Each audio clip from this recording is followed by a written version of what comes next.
నేను కూర్చొని cabinet sub committee ఇవాళ కేవలం 3ంటికే అనుమతి ఇవ్వడం, తద్వారా 317 బాధితులందరూ కూడా చాలా నిరాశ నిస్పృహలకు లోను కావడం అనే విషయాన్ని చర్చించి గౌరవ ముఖ్యమంత్రి గారి దగ్గరికి కోదండరామ్ గారి ద్వారా మళ్ళీ స్థానికత ఏ విధంగా ఇవ్వాలనే అంశాన్ని చర్చించి సుదీర్ఘంగా ఒక 3 గంటల పాటు పారా నంబర్ 28 ప్రకారం అనుకూలమైనటువంటి పారా అది. అదేవిధంగా మానవీయ కోణంలో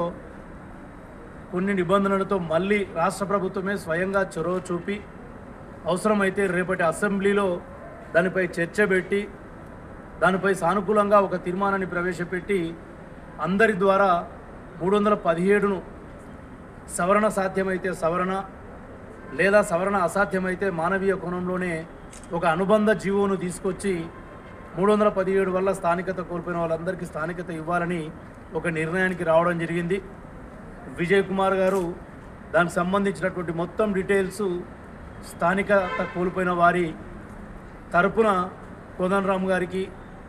ఆ టీఎన్జిఓ టీజీఓ అనగా జేఏసీ ఒక 206 ఉద్యోగ సంఘాలకు జేఏసీ నాయకులు వారిని కూడా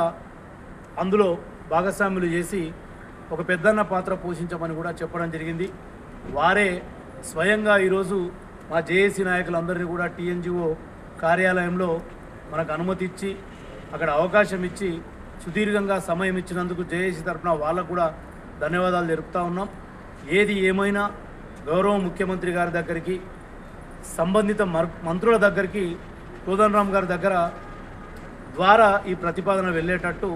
ఈరోజు ప్రోగ్రెస్ జరిగిన విషయాన్ని 317 స్థానికత కోసం ఎదురుచూస్తున్న ఉద్యోగ ఉపాధ్యాయ వర్గాలకు తెలియజేస్తూ, మనం ఏదైతే గత 8వ తారీఖు నాడు తలపెట్టినటువంటి